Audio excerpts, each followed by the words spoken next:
Amables televidentes, Joe Biden es el presidente electo de los Estados Unidos y es importante analizar qué implicaciones tendrá esta elección para el futuro no solo de Estados Unidos, sino del mundo y particularmente para América Latina y consecuentemente Ecuador. Para ese análisis hemos invitado esta mañana al doctor Benjamín Rosales, internacionalista. Benjamín, qué gusto que nos acompañe. Buenos días y bienvenido. Las cosas están dadas y yo quisiera iniciar esta entrevista preguntándole y pidiéndole nos resuma brevemente qué lección nos deja esta elección realizada en los Estados Unidos y qué factores incidieron en la victoria de Biden. Bueno, evidentemente yo creo que la actitud del señor Trump ha causado una, digamos que, una actitud de los que favorecían al Partido Demócrata y que votaron por Biden, que no es una figura, digamos, que pudiera ser por él mismo haber alcanzado tanto voto, porque había una reacción contraria al señor Trump y a su modo de ser. ¿Quiere decir que de alguna manera Trump con su conducta le hizo campaña a Biden? Me parece que sí, obviamente. Y además creo yo, porque normalmente en Estados Unidos el presidente que está en el poder y sobre todo con la situación económica ha sido buena, hubiera tenido la mayor oportunidad de seguir siendo el segundo periodo. También ha sucedido lo del COVID.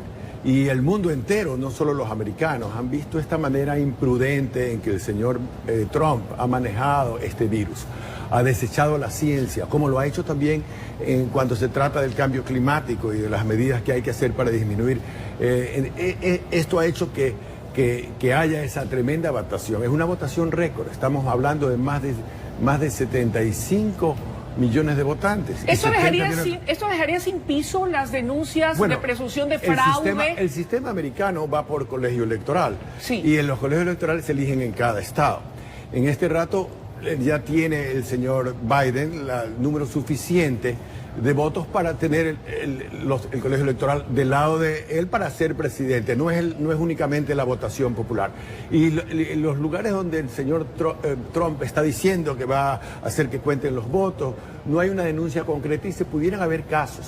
Es evidente que pueden haber casos que se equivocaron, que firmaron mal o que hicieron... Y pero esto que no son una aparecer. prueba contundente que tenga el peso como para deslegitimar la elección y el si hubiera resultado. una prueba de eso y demuestran que han habido unos casos, no hay el número suficiente en ningún caso para revertir 2 o 3 o 4 estados que son los que le han dado el triunfo a Biden. Ahora, ¿esto quiere decir que podrá Trump terminar aceptando el resultado que convierte a Biden en el nuevo presidente de los norteamericanos? Uno, y dos, ¿cómo avista lo que será una transición Trump-Biden? ¿Será pacífica? Yo pienso que sí. En Estados Unidos es un país muy civilizado, los partidos son muy civilizados. En estos casos de controversia han existido antes. El señor Trump está ahora pasando un mal rato, pero eso le va a pasar.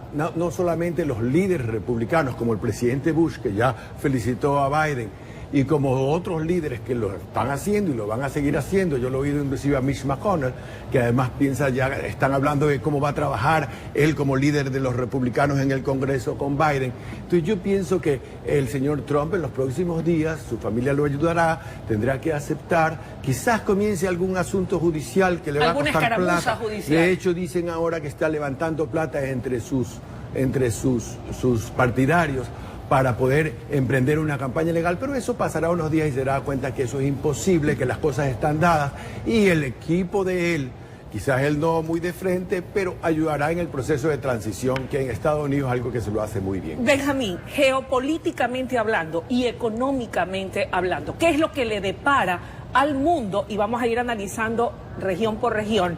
¿Qué le depara al mundo? China, Rusia, Oriente Medio, para comenzar con la victoria de un demócrata de vuelta a la Casa Blanca. Por un lado yo creo que los más contentos son los países europeos. La Unión Europea y a través de la NATO con Estados Unidos han tenido una relación de más de 60, 70 años hoy en el mundo. El multilateralismo es importante para inclusive preservar la paz y hacer política en todo el mundo. El gigante de Asia. El señor Trump más vale prefería lidiar con personas de su mismo carácter. Entonces, digamos, con el presidente Putin, con Erdogan, con autoritarios. O con el presidente de Corea del Norte. O de Corea del Norte. En este caso yo creo que la relación de Japón con Estados Unidos, de Europa con Estados Unidos va a ser más predecible. por decirlo así. ¿Y con China? Por otro lado, en los organismos internacionales, como el Organismo Internacional del Medio Ambiente, ¿Cómo no? con el Acuerdo de París, que es el que se pone en límites para ir disminuyendo, para ir aumentando la energía eólica, la energía que no contamina, la energía solar, la energía limpia, que es un acuerdo del mundo del cual Estados Unidos se salió porque él no cree en el calentamiento global.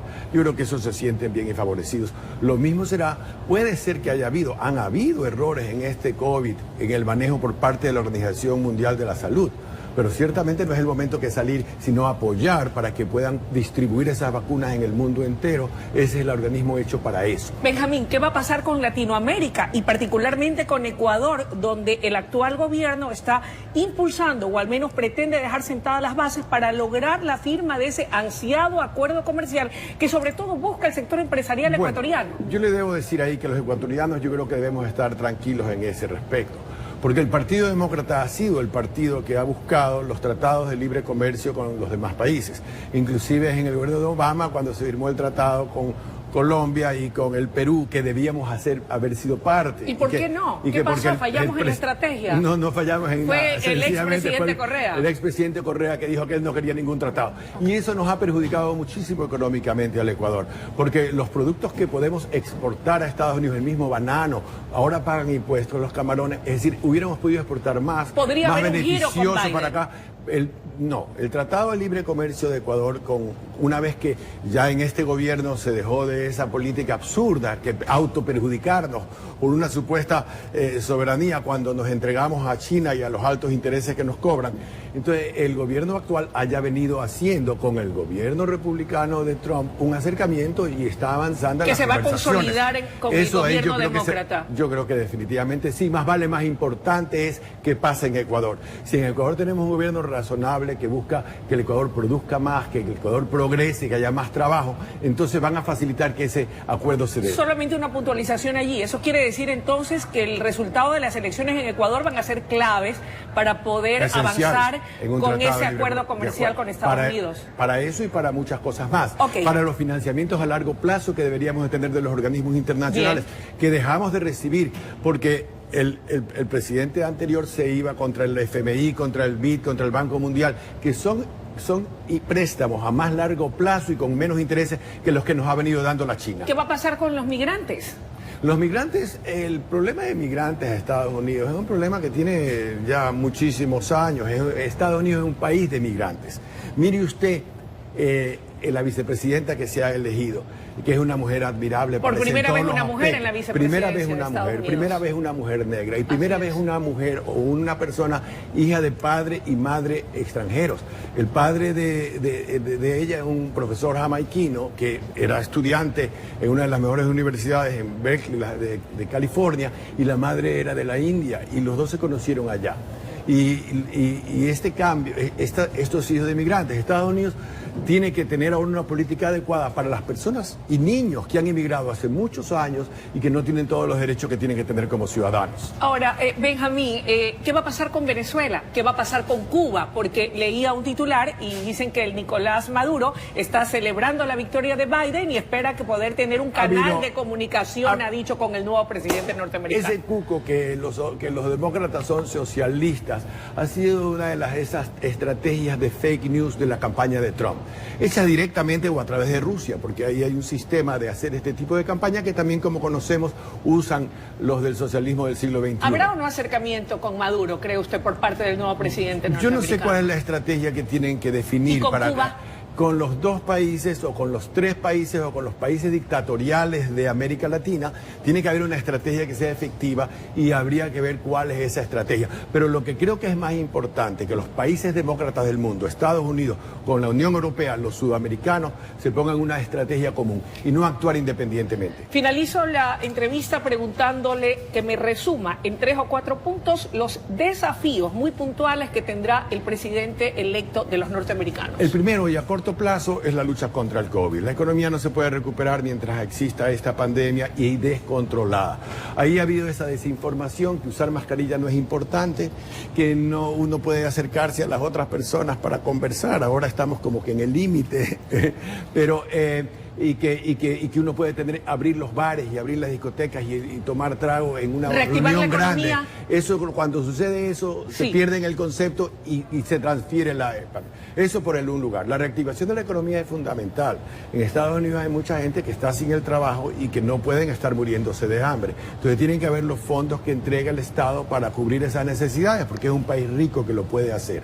Y a su vez tienen que levantar de nuevo las pequeñas empresas, las empresas afectadas, y esos programas seguramente va a ser más fácil que se aprueben ahora, porque era una política de los demócratas. Trump quería disminuir las cantidades y yo creo que en estos días van a llegar a un acuerdo. Para eso tendrá que tener mayoría en el Senado.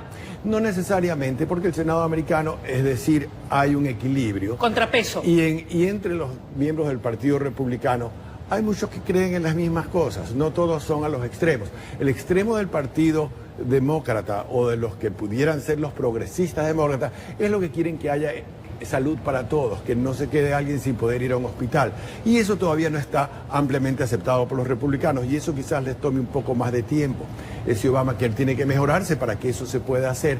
Pero esos son los extremos que algunos aquí dicen que por eso el Partido Demócrata es socialista. Eso es un cuco que ha venido de estos fake news, de estas cosas que le meten a la gente en la cabeza a través de las redes sociales. Gracias, Benjamín, por su presencia y por sus importantes criterios y análisis respecto de la implicación que tendrá para el mundo y especialmente para América Latina la elección de Joe Biden como el nuevo presidente de Estados Unidos. Muchas gracias a usted. Señor productor, lo que usted me ordene. Una pausa y enseguida regresamos con mucho más desde la noticia en la comunidad.